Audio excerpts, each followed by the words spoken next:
Good afternoon, ladies and gentlemen. Welcome to another exciting, another exhilarating Propagandacast from the host, Imperial Dane. Off today with a Monday novice fight, a 2 versus 2 on Oka River, which I've yet to be able to show because there's not been really any good fights or novice fights on it. But here we've got one. It's also going to be a long one, so strap back with some nice, cool drinks or hot drinks, whatever you prefer. It's going to be a long one. It's going to be an hour long, which also means there won't be a mid-game analysis, simply that will simply cost too much time in the slowdown. So right off here, and of course for those that are not aware, the Monday novice fight is where I bring in some considerably lower level play. I analyse it, I point out the flaws. I might get a bit upset from time to time, but don't worry, it's mostly an act. And of course, you know, try to point out what they could have done better, and so on. And I'm going to turn on that fan again because this is already getting unbearable with the humidity here in Denmark. So, well, at least if I have to be talking for another damn hour.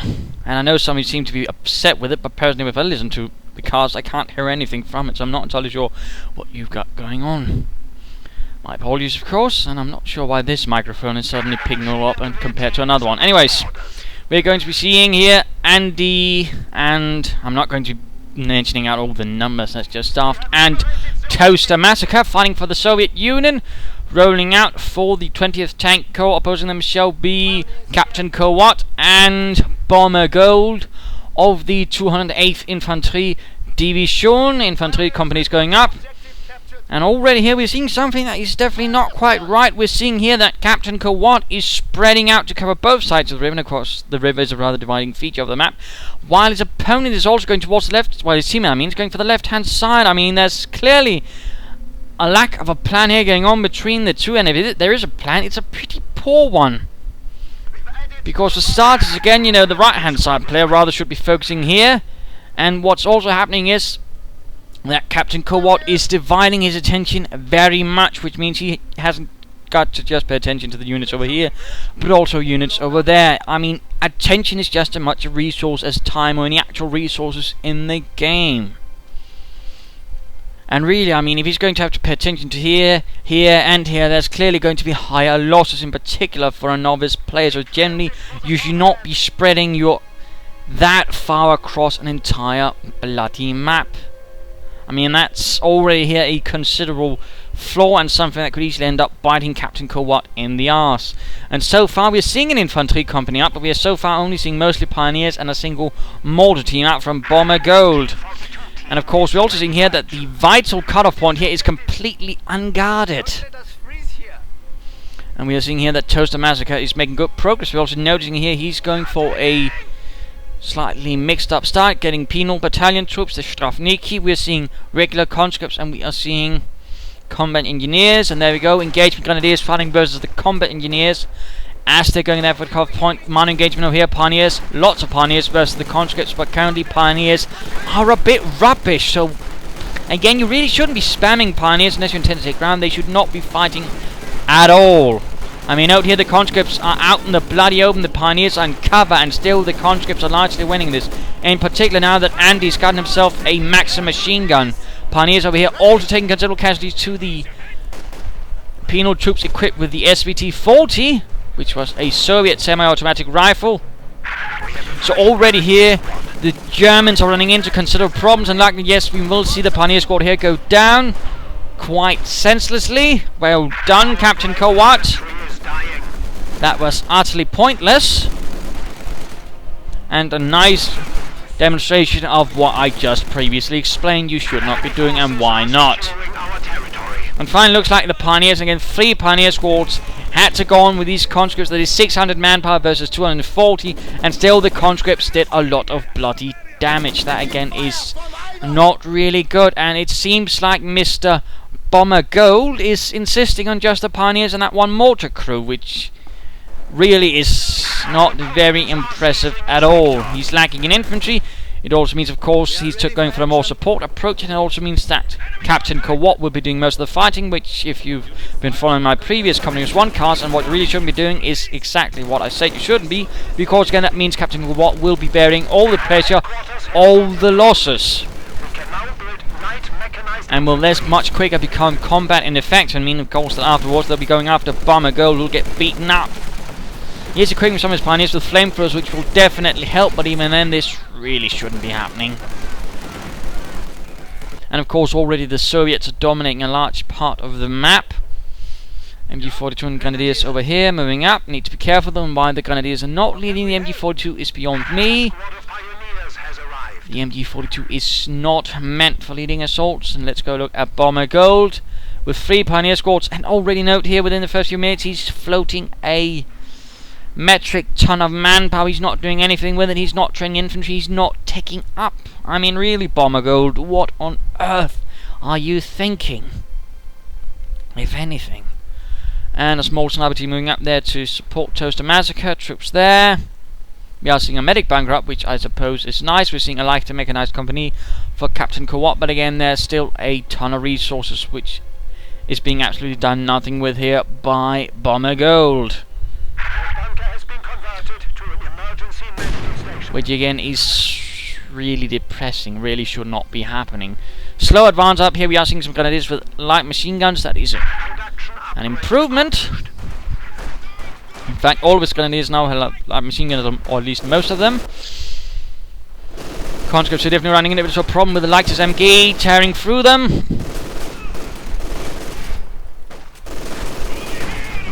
And a flamethrower adding in there from Bombergolde. Penal troops moving up here against the Grenadiers, but they are taking considerable losses as they wade through the deep and thick snow with their flamethrower.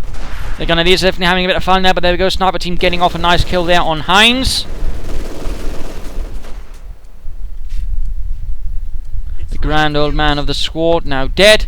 Fire pit up there to help heat up the fascists.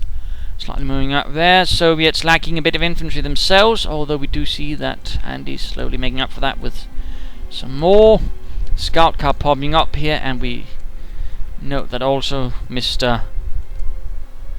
Toastermassacre is a bit lacking. Looks like he already lost 1 penal squad, which is generally not really a good sign either. If you lose 6 men like that, in particular since they are quite expensive. So also there with the Soviets we are seeing a bit of problems with unit preservation. That is, you know, throwing in units and not really considering that they might need to get out of there as well. Sniper squad there run off. Nothing to really protect them. Rather fortunate here that Captaincohwhat immediately upgraded his scout car with an auto cam, which currently means that it becomes less effective against infantry. It's a bit sad. Hopefully a patch will take care of that. MG in the building there. Pioneers holding up there against the Soviet pressure. And again, note, so much manpower being floated. So much manpower being floated. I mean, really, Bombergolde. Really? What are you thinking? It is quite distressing to watch. I mean, I'm sure there's some sort of idea going on there, but again, floated resources only benefit your opponent for the larger part. There is no interest rate on it. It doesn't suddenly magically multiply. It basically means your opponent can get more resources on the field and overwhelm your few resources on the field overall, meaning he's going to have the larger advantage. So really poor thinking. We do see a half-track popping up there to support the 208th. Half-tracks being mustered together from some pool. Grenadiers here need to get warmed up. Why he isn't doing so is also beyond me. Finally getting into the half-track, which is always an idea. MG with the scout car holding off another penal trooper advance. There's a few conscripts warming up there. Panzers battalion command going up there for both players, so likely some T-34s will soon be rolling up within the first 10 minutes. More bunkers going up for Bombergolde. Not entirely sure what he's hoping to achieve with that. He's still lacking a lot of infantry again. Bombergolde is currently achieving absolutely nothing. He's not attacking, he's not even doing anything with his mortar. His mortar, I think, hasn't even fired a single shot as of yet. I mean, really, Bombergolde so far is helping his opponent more than he's helping his teammate. And now he's building up another medic bunker. He seems to be building up a small fortification area here, which seems like a bright idea, but again, if it's achieving nothing, which like it currently is, it's a waste of resources. I mean, it's just going to be knocked out as soon as anything even remotely armoured appears. And of course his pioneers are freezing to death again as well, because he's not preserving them. It's quite sad to see. And we do see a M5 half-track out for Andy. Quickly upgraded to the court mount, firing away there with the crap mover, as was recalled by Zam. Firing into the soft half-track armour. Not entirely sure what Captaincohwhat is achieving here, or trying to achieve anyway, since it doesn't really do a lot of damage at the moment. Hope they fix that as well. Since otherwise, I mean, it's not going to be able to do much unless you upgrade it with a flamethrower, in which case it becomes insane. Snipers holding up here, MG like your target, but being in a building actually protects you against sniper fire somewhat. Becomes much harder for the sniper to actually hit you. And this half tank is going to be wasted. Again, a curious decision on the behalf of the German players. Grenadiers need to retreat. Schnell Rückzug. Let's have a look here at Andy, slowly advancing, not really attacking either. I mean, there's a great deal of passiveness on the behalf of both players, and we actually see here that Andy's got 2 field guns, which are doing absolutely nothing. It's really confusing, in fact. A lot of passiveness from both sides, in fact. Lots of resources being wasted in one way or another. Not achieving anything. There we go, come on, bunker, but again, there's not really much for it to do, because again, Bombergolde is not attacking, he's not got troops to reinforce, really. It's just utterly daft. But we do see an assault going up here, and we do quickly note that Captaincohwhat's defense is faltering faster than you can say anything, because again, Captaincohwhat is just dividing his attention, also making it harder for him to concentrate, focus, and protect.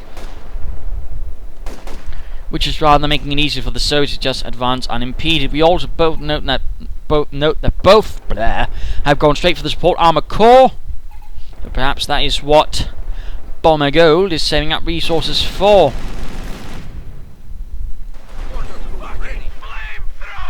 And looks like the German mortar is finally getting some usage. Finally, more than 10 minutes into the game, it's finally shooting again. That's not really good. Bombergolde, you should be ashamed. T-70 rolling in here. Grenadiers in a bit of trouble. Grenadiers need to retreat. And once more, looks like Captaincohwhat simply can't control anything, because he's trying to control too much. Pioneers mounting up here under heavy Maxim fire, going after the mortars, getting suppressed, taking losses. Can they overcome the Bolsheviks? Or will the Pioneers? And there we go, one flamethrower tank bursts into flames, scorching the Pioneers. That is absolutely horrific. Pioneers here need to also get away, as the field guns are finally moving up, unleashing heavy bombardment against the fascists. And there we go, the mortar crew might finally go down to the flamethrower, and there we go, but the Pioneer squad itself might be lost. And there we go, Maxim and Quartermount fire took it out. And we're seeing a Sturmgeschütz up here from Captaincohwhat, but he's just sending it in.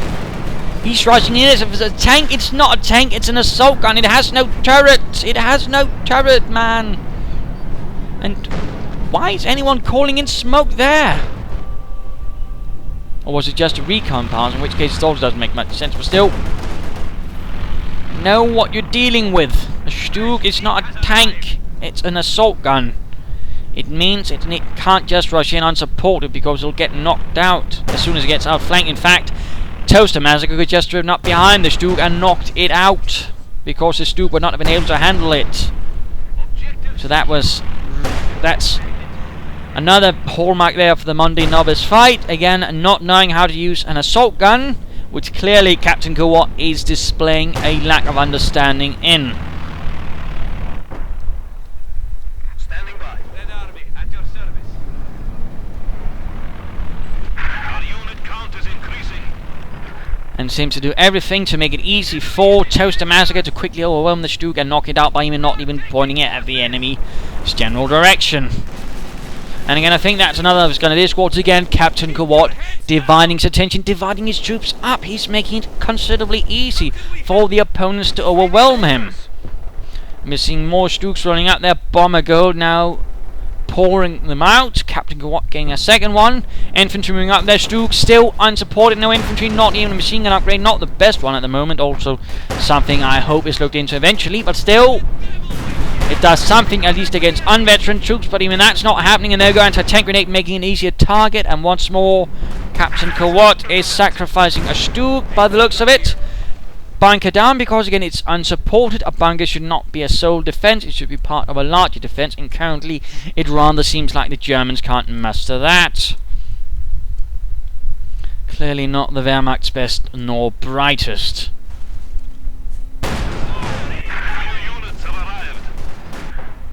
Although, I mean, the Soviets could also be doing a lot more. They could be playing a lot more aggressively, and even this T-70 could just be rushing in there and knocking out the Stug. There, for example, also the pack up there, which the Russians also seem to have forgotten, which could be used to augment their own defences. Stug advancing up here, unsupported largely. Infantry's not following up. The other Stug isn't either. And field guns are firing away. Stug already down to half health. Come on, Captaincohwhat, pay attention, but again, he probably can't because he's also paying attention to that. Again, attention is a resource. Attention is a resource. And it seems quite clearly that Captaincohwhat so far is spending more than he can actually afford. And also note here, this huge bunker complex is doing absolutely nothing, as predicted. Bit of flap statistic issues. My apologies.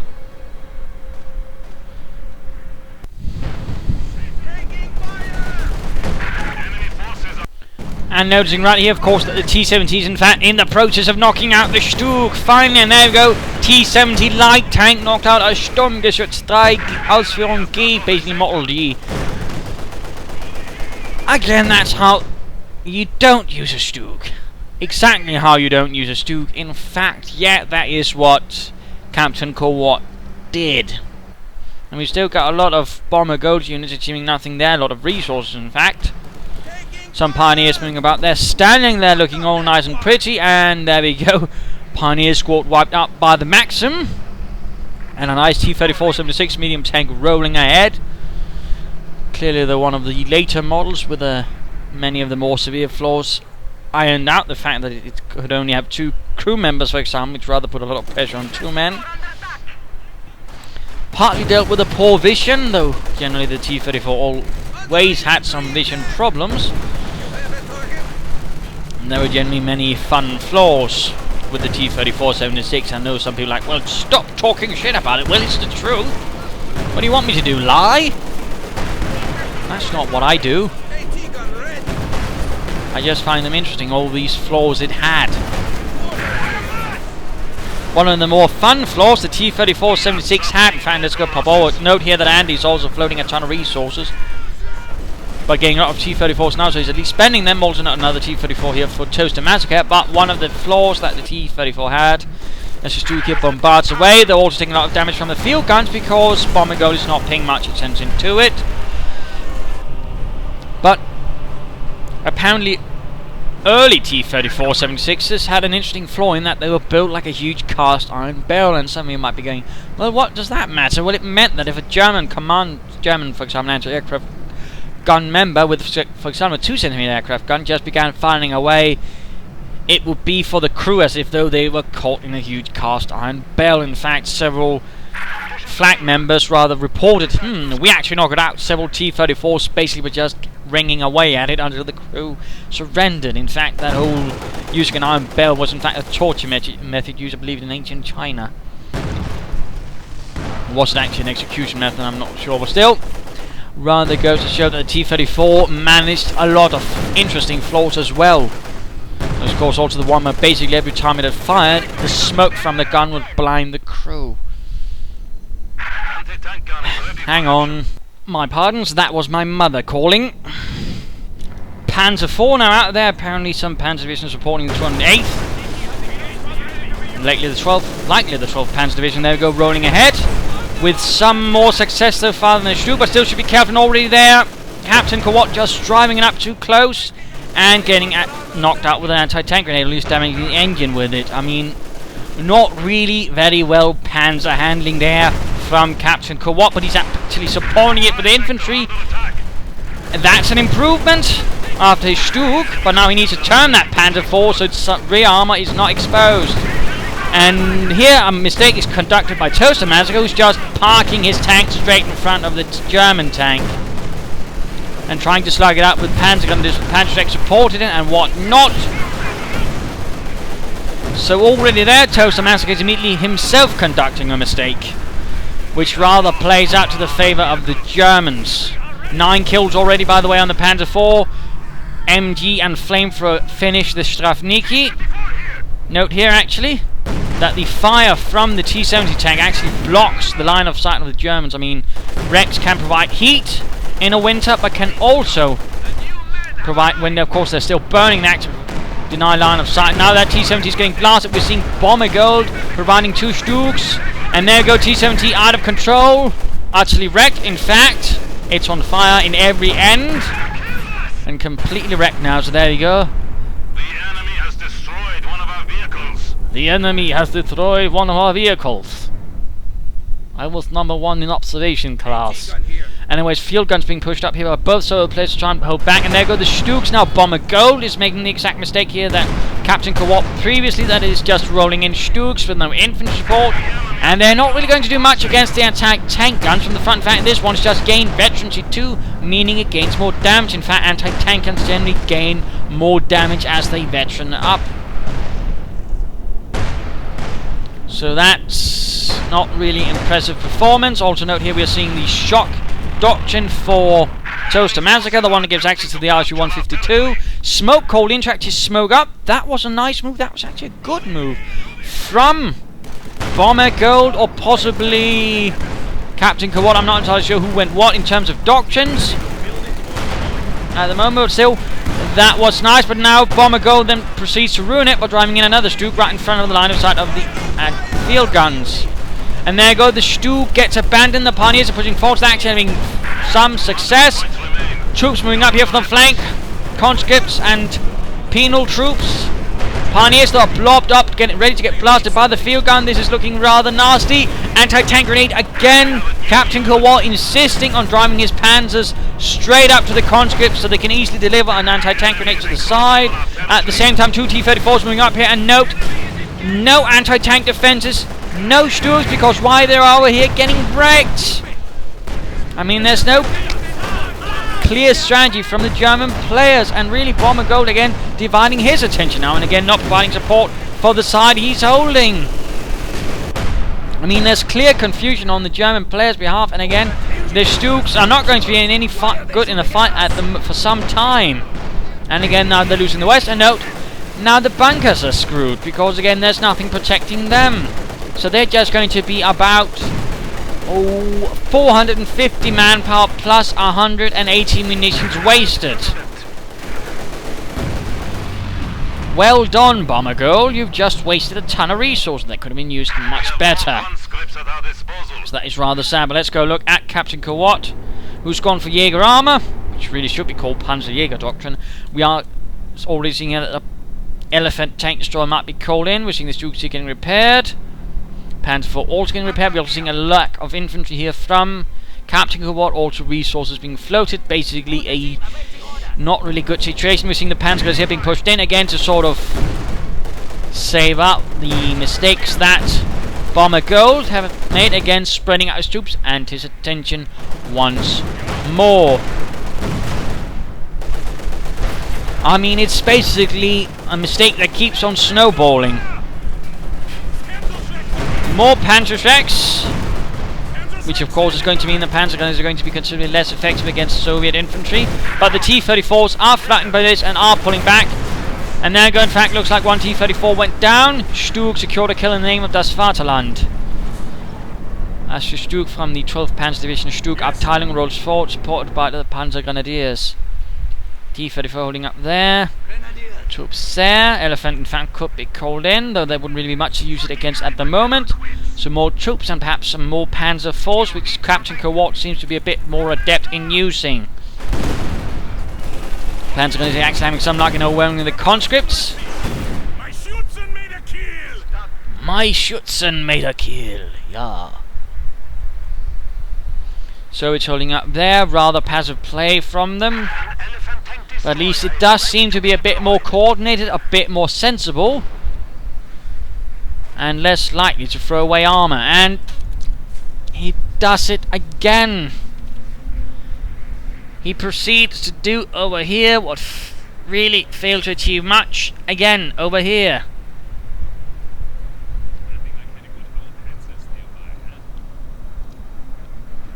I mean, come on, Bombergolde, learn from your mistakes.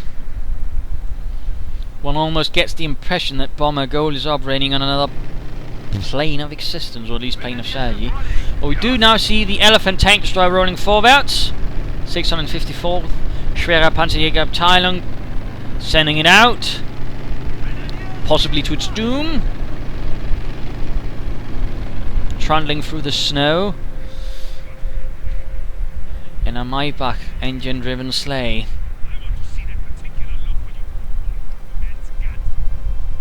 Panzers over here, Stooks again exposed. They really need an infantry screen in front of them, or at least some MGs, so they have a slight chance of stopping the infantry. We're seeing lots of fire pits going down, that is good. And now the Pioneers are just charging it with a flamethrower. In fact, they're building up a bunker straight in front of the enemy. Bombergolde, what are you doing, you klutz?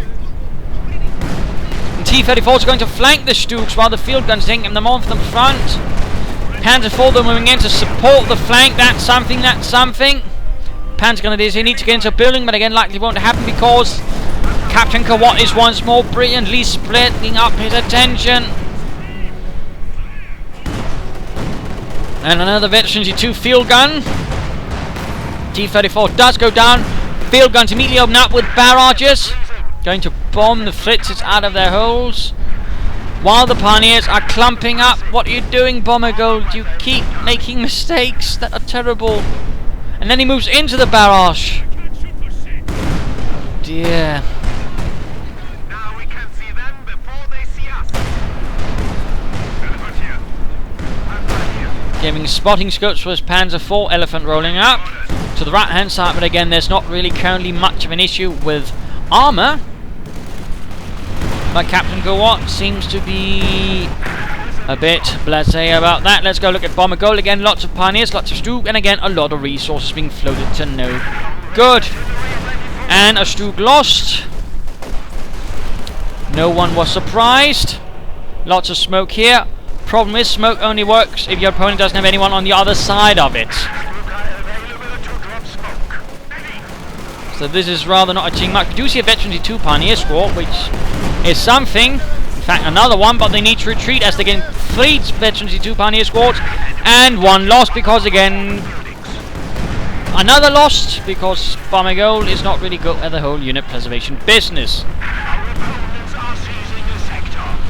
More smoke, really, at this stage. He ought to be figuring out perhaps it doesn't do as much as I'm hoping it does. Panzer IV could also be supporting. And now the Elephant is going to be in trouble, as I do believe that is a bombing run called in from the Soviets. And that's an Elephant almost wrecked. More specifically, Captaincohwhat just called in a huge lump of metal. Again, there seems to be a lack of touch with reality from the German players. They're rather operating according to what they want to happen rather than what is actually happening, which is generally always a problem. Otherwise, they probably wouldn't have called that Elephant in. And in fact, the rear is exposed at the moment. The rear is exposed. They're making it so easy. And there we go, Veteran 3 for the field gun, which means it's going to be doing a metric ton of damage. And there we go, the Elephant just went down. At this stage, Captaincohwhat really ought to be reconsidering his actions. And there we go, another smoke barrage. He just calls them in.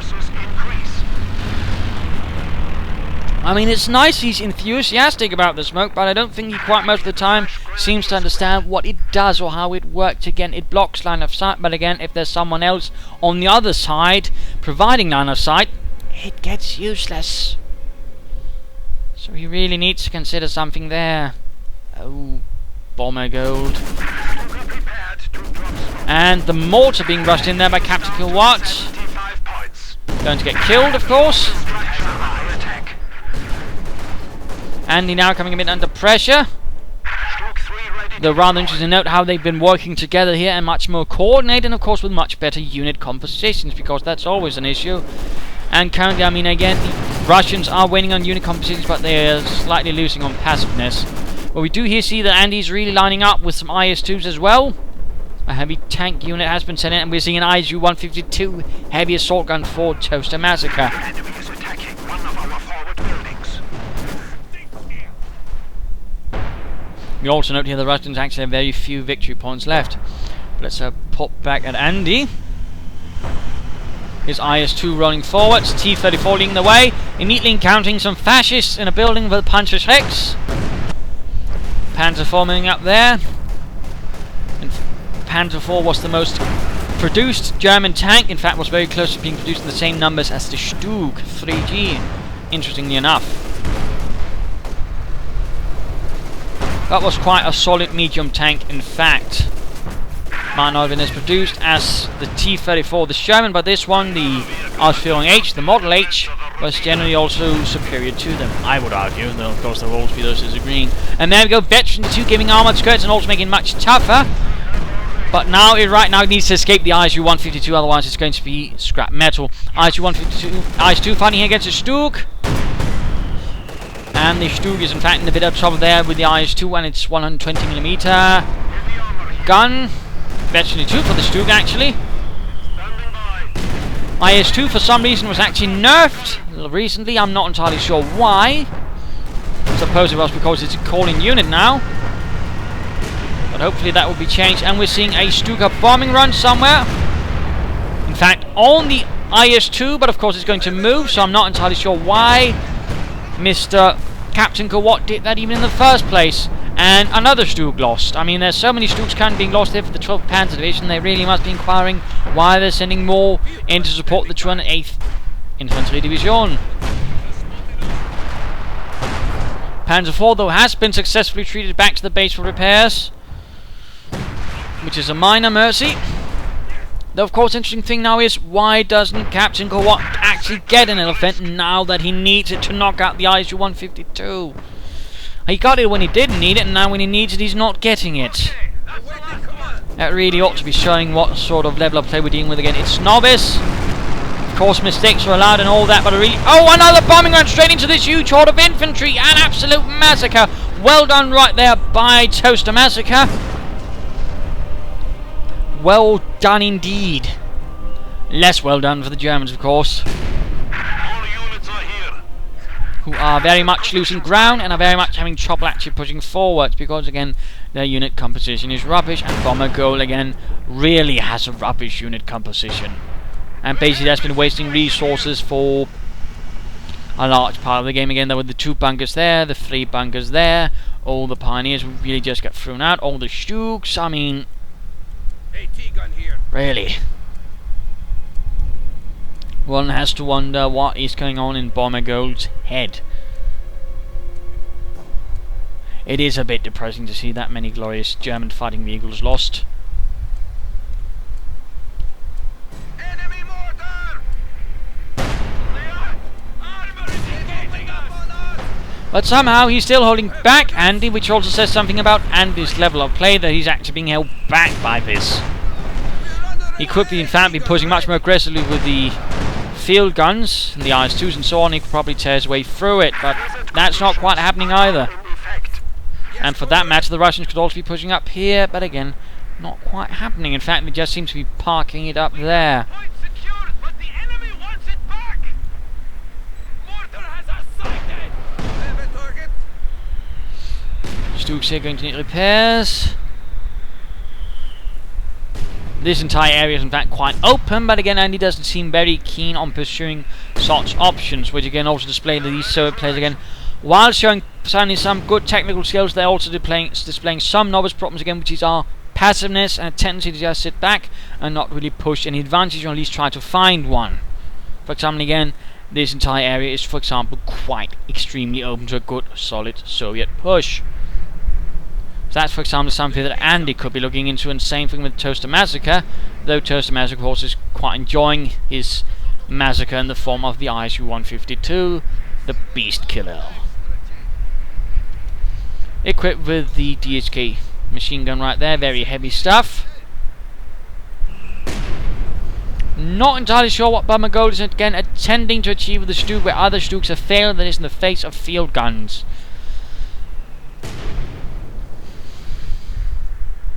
More Stugs being lined up.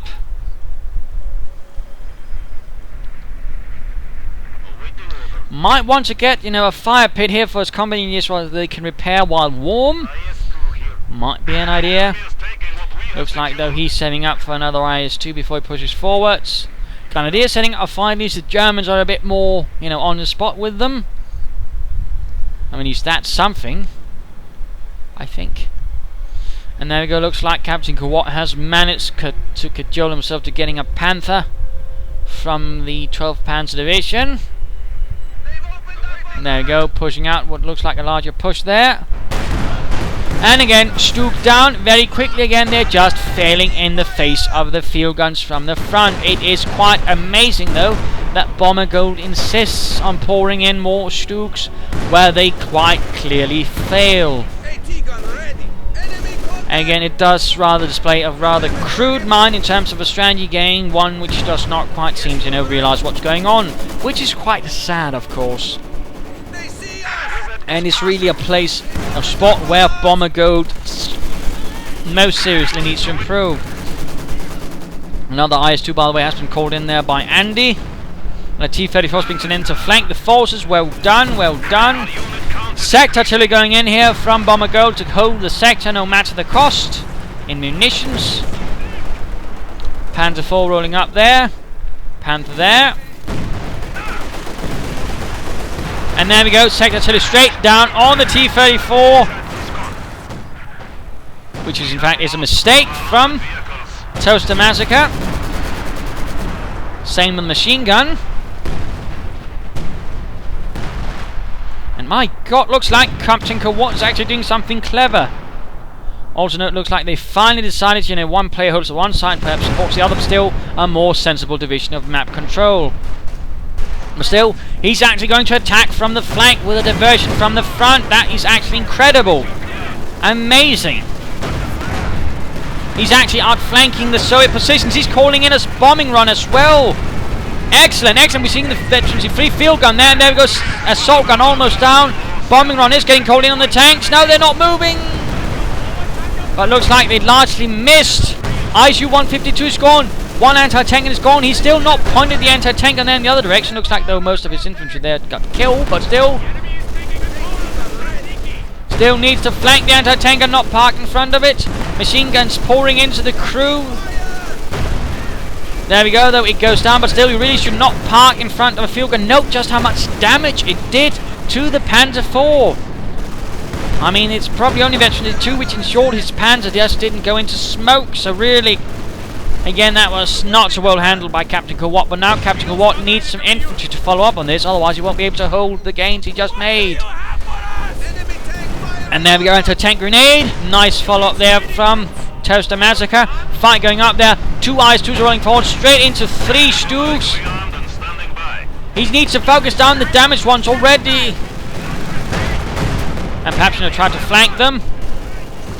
And recrewing the field gun straight in front of the Panther, and its machine guns not the best of ideas. There we go, the crew gets murdered. Another one straight in front of the Panther, this time by the Shavniki.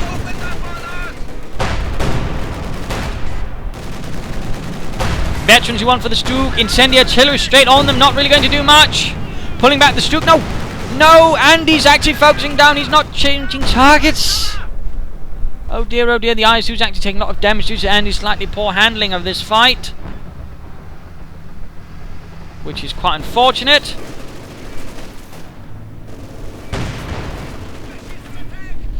Panther needs to get away. Oh dear. Captaincohwhat, what are you doing? But there go infantry moving up, but still, I would like to point out this was actually a good maneuver from Captaincohwhat. He just lacked the infantry to follow up on after the assault. He should have probably left at least one squad in reserve to then quickly follow up to exploit the success. Field gun firing away. They might get one grenadier squad, but there you go. The Panzer grenadiers quickly sorted out, saving the day. Geballte Ladnung. And the 20th Tank Corps is in a bit of trouble here. But also pushing up here. Finally making some gains. And again, no, this bunker just absolutely fails to achieve anything for Bombergolde. Though largely one would argue that Bombergolde failed to achieve much.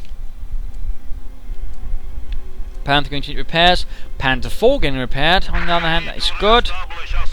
And we note here, in fact, that Toastermassacre has taken incredible losses. But he's also quickly replacing them with shock troops. And the ISU 152. Interesting enough, I mean, there were shock armies, but the closest thing to actual shock troops were the Soviet assault engineers. Shock troops can now be trained and deployed. Which were, well, assault engineers, a bit like the pioneers, except they had heavy body armor, so these are sort of amalgamation, I suppose, of them. But still, grenades and smoke grenades going to help. Recruiting a field gun with Panzer Grenadiers is a bit expensive. Also here the veteran 2 Grenadiers need to get them out though. Panzer Strike left behind, might want to pick it up so the Bolshevik foe doesn't get them. No! Captaincohwhat, you just did something really bad. Now we've got no infantry to hold. Never mind, an assault gun of the heavier kind could easily have cleared out all of those.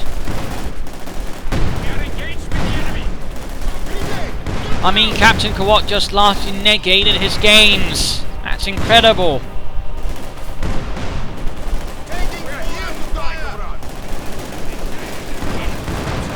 And there we go, the shock troops are tearing through him. He needs to retreat his remaining infantry squad so they don't get wasted. Come on, Captaincohwhat, quickly, schnell. There we go, Grenadier squad, Panzer Grenadier squad wiped out. Get the Grenadiers at least out of there. There you go, the ISU 152 arriving. Field guns cleared out again. That basically means wasted infantry. So again, well done, Captaincohwhat. You have done the Soviet Union proud. And Bombergolde actually getting some Grenadiers now. 40 minutes into the game, he's getting Grenadiers, and already one is dying of the cold. We also see that Captaincohwhat has got himself a Sturm Panzer 4. That might help a bit against the infantry, though the Sturm Panzer 4 is currently not so useful. It's actually quite inaccurate, so might need a buff. More shock troops being sent in here. And he was actually forced to retreat because none of his troops can actually build fire pits. So that's actually a fun little fact. Again, fire pits do serve a strategic purpose. And units that can actually build them can also serve a strategic purpose. So that was actually quite fun. Ultimately, Toastermassacre is forced to retreat because he couldn't hold the front line. Though he could, of course, rush his troops into the house there. But again, instead he retreated, he elected, he bravely ran away.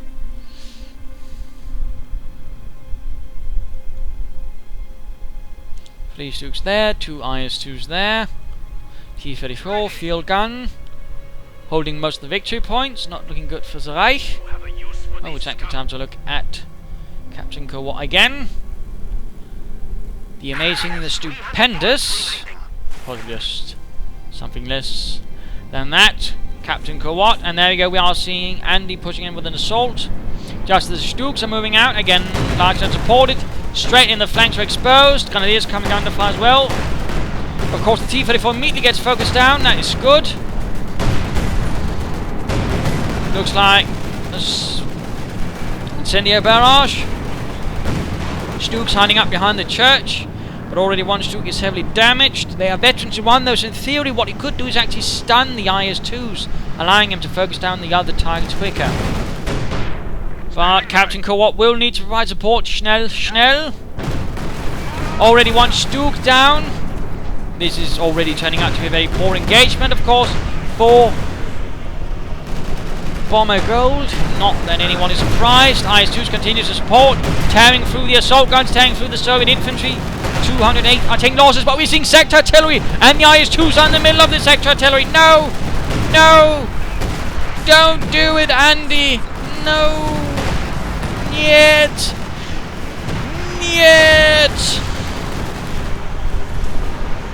And sector artillery saved the day because Andy decided it was alright to stay in it. Ach du lieber. Sturmpanzer 4 rolling up here through the infantry, wiping them out with its 150mm gun. It was organised into its own Sturmpanzer Abteilungs.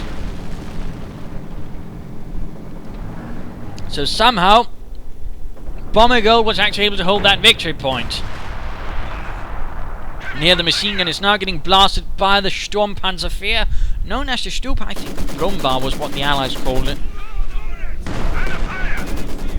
And there we go, field gun, but field guns are a bit exposed to these very heavy assault units like the IS-152 and the Sturmpanzer 4. And there we go, the crew is very much dead. Fedorov losing it and running for his life. Though not necessarily towards Soviet lines, and he realizes he might get shot for that. So we see here that Toastermassacre is lining up for defense.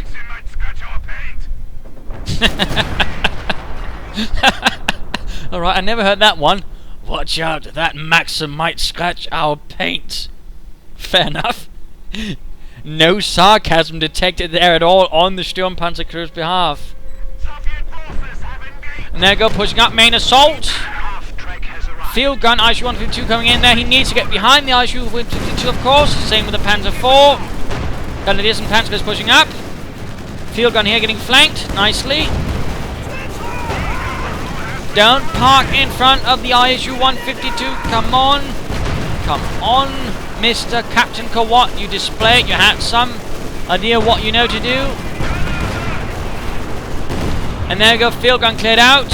And there we go, flanking the ISU-152 with both of his tanks. Well done, well done. More field guns are arriving. More veteran penal troops are. Panzers Grenadiers, though. Both are quite veteran but also quite depleted, so they're quickly forced away. Captaincohwhat needs some more infantry support. His assault, and there we go, the ISU-152 goes down. Panther, though, needs to get away. And the Sturmpanzer 4 might want to support the rest of the effort. It's done. Einsatzbereit. That's everyone. Grenadiers ready. Also looks like Bombergolde is now getting Panzer 4s, which might have worked out better for him. He actually knows how to handle them better than the Stugs, in which case, of course, if you don't know how to handle a Stug, handle a Panzer, since you're more likely to have that one survive. But there we go, once more he did a lot of damage, but also suffered much, and he was in fact forced to retreat, which ultimately meant this really didn't do a lot of damage. And now the IS-2s are moving in, but why is he sending in a KV-8? Why on earth is he sending in a KV-8? And now he's leaving these IS-2 here to fend for itself against two Stugs and a Panzer 4. Two veterans and two Stugs, that is quite simply amazing. It will be very difficult for the IS-2 to deal with, which it probably shouldn't be. But again, hoping for a buff to the IS-2 the next patch, which I'm hoping comes either today or tomorrow. IS-2 now getting focused down by the two Stugs. And a Panzerwerfer has arrived from the 12th Panzer Division. Going to bombard this area, and the field gun's likely. If it hits. Nope, because he wasn't even firing towards that. Well done, Captaincohwhat. Or perhaps not so well done. And interesting enough, note here, he's not switching it over to the 45mm gun. At the very least, he's just keep burning away. So really, Andy, why did you get the KV-8?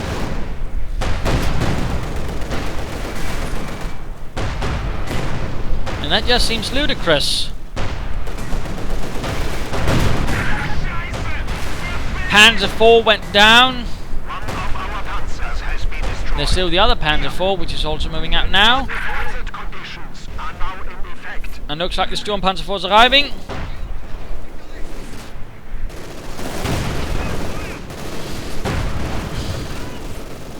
Shock troops here suffering heavily to the Grenadiers and the Panzer 4 with 32 kills. That's quite nice. And now both IS-2s are down. They were sent in piecemeal against rather veteran Stugs. And now the KV-8. I mean, that's just a waste of resources. I have no idea why Andy insisted on that.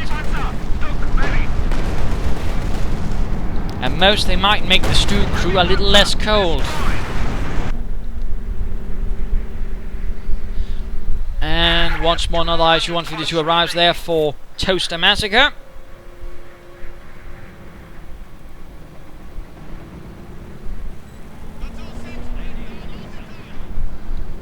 And looks like he's going to flank with the Sturmpanzer. Good again. A glimmer of hope from Captaincohwhat. A spark of something right.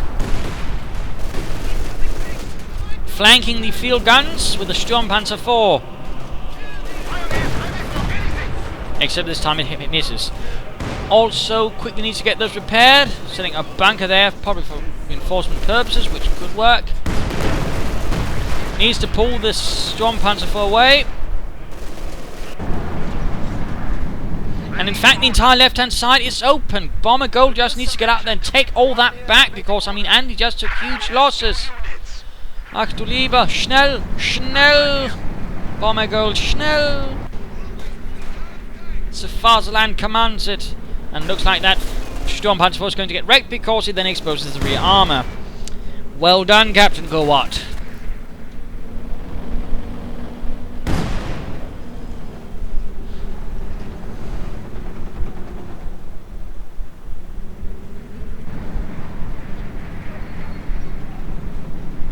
They go quickly getting one victory point. Not entirely sure what he's trying to achieve with all these tanks. Some an assault gun, some of which could need repairs.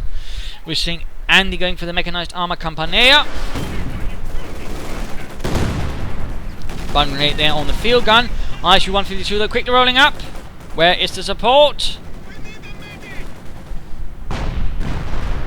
And where is the elephant tank destroyer? Really, one would imagine that Mr. Captaincohwhat might have bothered with another elephant to deal with all these ISU-152s from a considerably safer distance. But again, rather seems to be not really what matters to Captaincohwhat. More pants out here, not entirely sure what Bombergolde is now trying to do. They need to quickly secure this victory point as well, as points are getting dangerously low. Another bunker up here. Apparently Bombergolde seems to have a bunker fixation. And a rather unhealthy one at that. So far the Panzers is not really... Oh, finally getting some kills there. And a few more PPSH-41s. Armor a bit poorly placed here. Bit of incendiary artillery. Possibly around here. Nope. Grenadiers here need to retreat. Schnell. And Panzer Force might want to deal with the shock troops quickly. And another KV-8. I have absolutely no idea what he's trying to achieve with this. Or why Captaincohwhat then proceeded to call that in on it instead of on the field gun strike behind it. Oh well. Back to using the Panzer Force to deal with the shock troops. That is an improvement.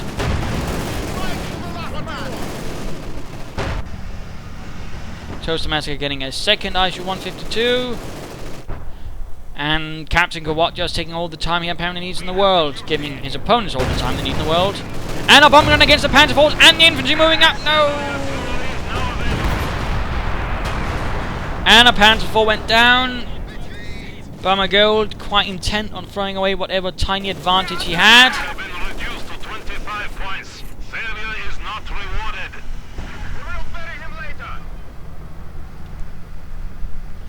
Points continue though to tick down.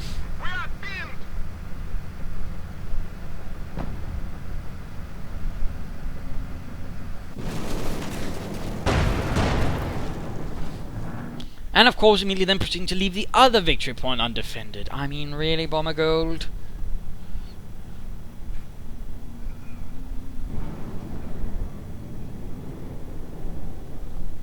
Again, there does seem to be a clear lack of any kind of plan from him. Shock troops have arrived. It looks like Andy is now forced to get HU-85s.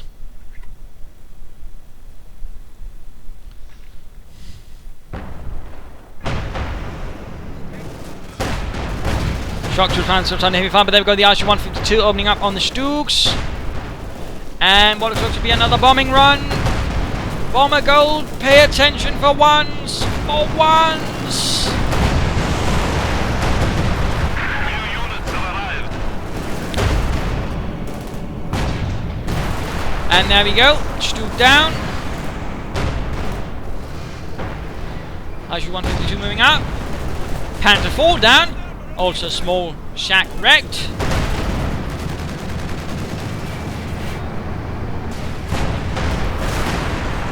Shock troops can now be trained and deployed.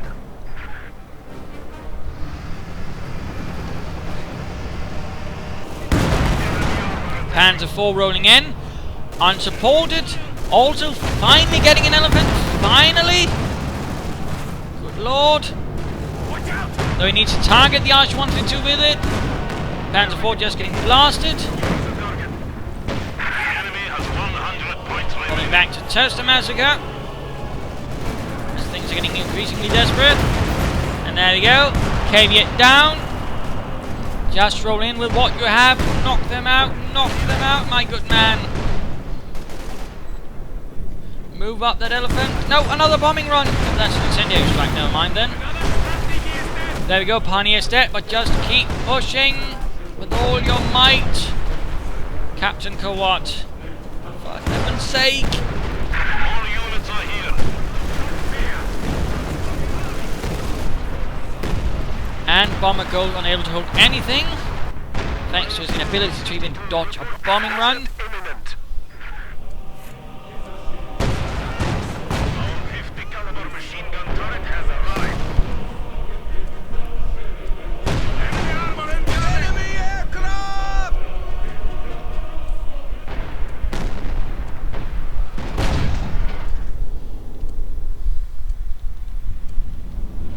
Come on, use the elephant to some degree. Remaining. You appear suited for command. Get that panther and that panther's going to flank. Come on, Schnell.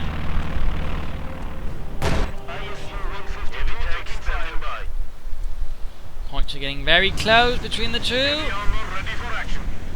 But the Germans can still lose this.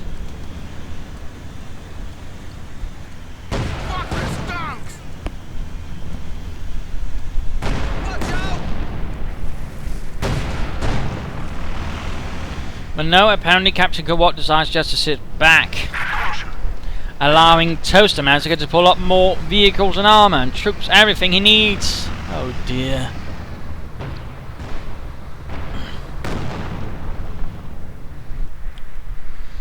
This is, well, a novice fight, obviously. I have the men ready.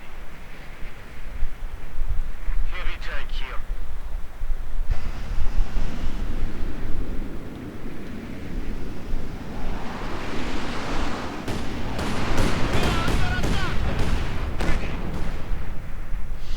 And doesn't even look like that Captaincohwhat is trying to aim at the field guns, which would definitely allow him to much better ease at getting close to the assault guns. Can be utilized.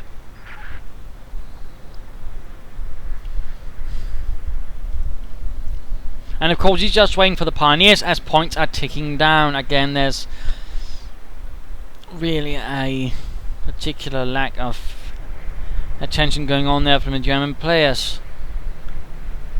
Of course now the Russians can allow themselves to play a bit more passively. They know they are close to victory.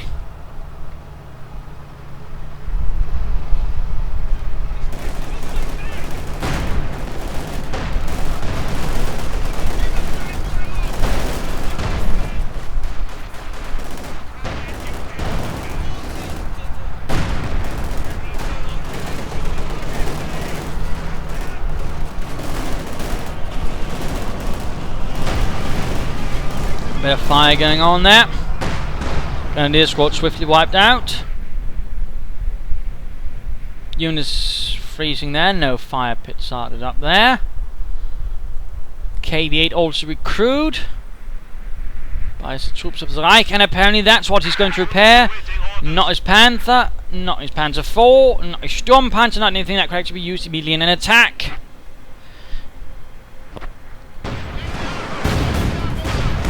I would describe that as an absolutely terrible set of priorities from Captaincohwhat. Losing territory.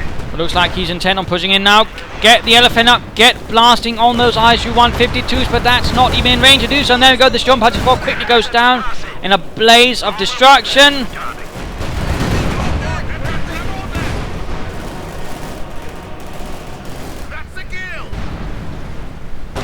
Stug and Panzer 4 pushing back the Russians, just barely.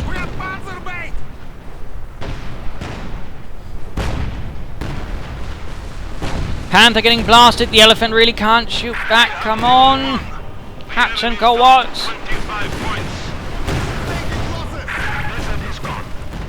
Returning to Captaincohwhat, who's got a lot of armor, but he's not using it at all. Absolutely terrible display of priorities right there, I would have to say. Harsh but true.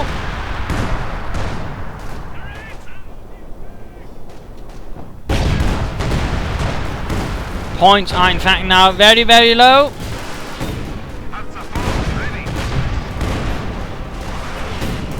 Elephant still not doing much and actually shooting up the ISU-152s. No bombing strikes called in, and now in fact he's forced to send in his tank, including eventually 3 Panzer 4, but they're just going to get knocked out, including the Panther, and there we go. Game over. Game over. Man, that was, well, novice fight material, of course. A lot of flaws, a lot of mistakes, a lot of things to point out. Again, one of the primary ones being the whole, don't divide your attention. Be sure to have your focus on each side of the field, but be sure to be able to support each other. That was one thing that really went wrong from the Germans. The Russians clearly had a much better idea of that. Another problem was unit composition. Again, a problem for the Germans, though mostly for Bombergolde, who just spammed Pioneers, had a single mortar. And then again, there was no real depth. He didn't spam Stugs, which again have a much more limited role at the moment, which of course also lost a ton off. Bombergolde would also be the one you'd really, accuse of flooding resources, wasting resources, building a lot of bunkers without much of a clear plan. Again, basically whatever Bombergolde did, you should usually ask yourself, what should I do? Probably the opposite of what Bombergolde did. Really harsh, but again, Bombergolde just committed so many mistakes and had so many flaws, you really have to wonder, what was he thinking? What sort of ideas did he have? I mean, I suppose another tip, at least for the moment, until perhaps the patch changes, it would be, if you don't know how to use this, do get a Panzer 4. It won't do as much damage, but it can actually handle infantry and can actually handle being a bit more on its own, because clearly both players had problems understanding how the Stugs worked, used them as tanks, and lost them in droves. That was absolutely terrible. Infantry was lost quite wastefully, though they would say there was poor unit preservation on behalf of both players. Also the Russians, who lost a lot, so for example, sector artillery, which was Bombergolde's only saving grace. Also a lot of wasted smoke barrages there from him as well. That's also sad. No use of relief infantry, which might have brought him some small relief. But generally poor targeting abilities, poor use of doctrine, poor usage of the elephant. When he finally got it again and finally needed it, he proceeded not to get even remotely the most out of it. I mean, again, poor prioritization also being clearly a problem here with the German players. Captaincohwhat again displaying a really poor prioritization. And the sad thing is, I mean, he really showed some, glimmer of some good things going on. There's some glimmer of promise when he flanked the assault guns and field guns, but then apparently just by the late stage forgot it. And also decided just to repair KV-8 instead of the tanks. So another problem there. For the Russians, of course, there was the problem again, for example, guarding their flanks. There was apparently no idea that the fascists might decide to flank them. Comrade Stalin forbids it. No mines.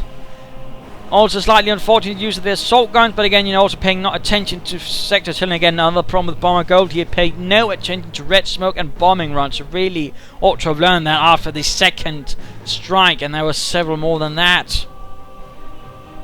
And this really goes on, but I really think those were sort of the major issues. Of course, the Russians could also have been more aggressive. I mean, that's one thing the Germans did going for them. They were a bit more aggressive, which meant they did have a bit more in the end to hold and defend. But again, had the Russians been a lot more aggressive, had they been slightly more sharp, this game would probably be over by the 30-minute mark or even faster. So there you go. Hope you learned something from this. If you did, why not subscribe, tell your friends. If you didn't, well, why not replay of your own, provide some feedback in the comments. This is Imperial Dane saying cheers.